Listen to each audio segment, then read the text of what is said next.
Hello, everybody. This is Michael, and I am from OTCOnlineTOEFLCourse.com, and this feedback is specifically for NU.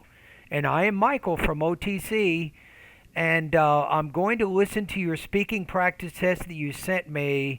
And Happy New Year. You said in your email, wishing you and your family a very happy 2021. Thank you. Same to you.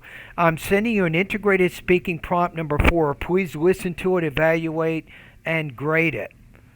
Yes, I will do that. So let's take a look at that right now. Now let me make sure. Let me get the speaking rubrics here for integrated speaking.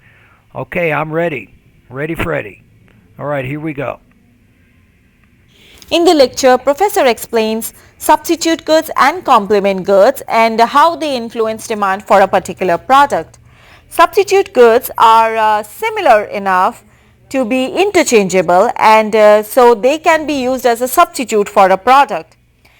So when the price of one product becomes higher, it leads to increase in demand of a substitute.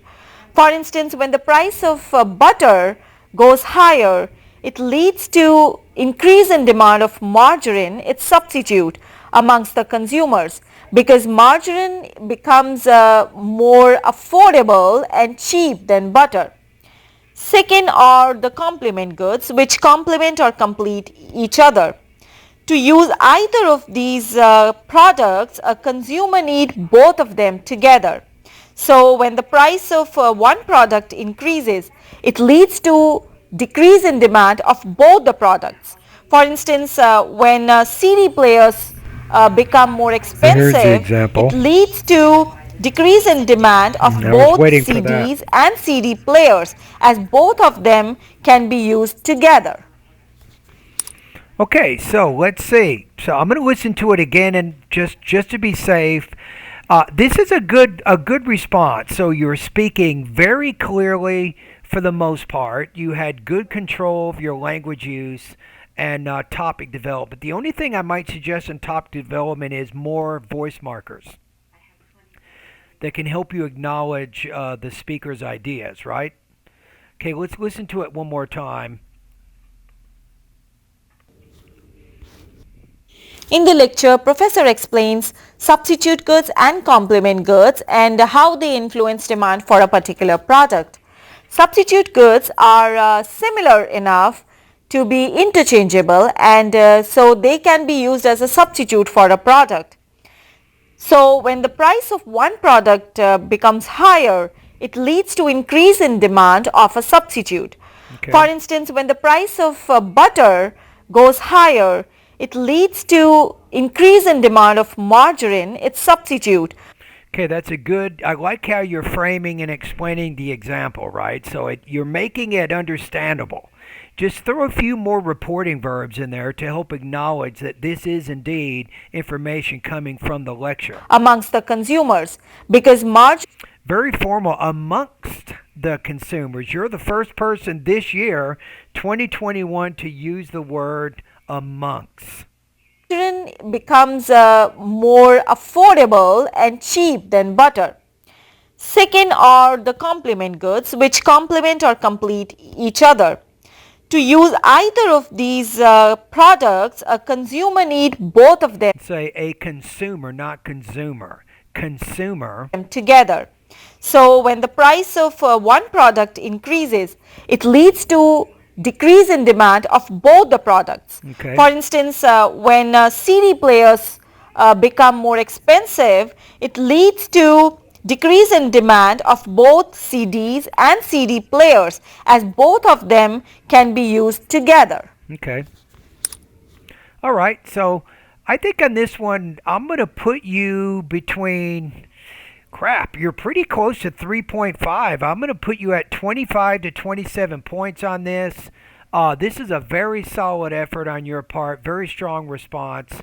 I think with delivery, maybe some minor problems with pacing, right? So you can improve what's called thought groups and blending, pronunciation lessons 41 through 44. Topic development, maybe throw a few more voice markers in there. That might help. To give you an example of reporting verbs, I want to take a look at a paragraph here to kind of show you how it works. So we have here the author in the reading passage contends, right? So we can see that.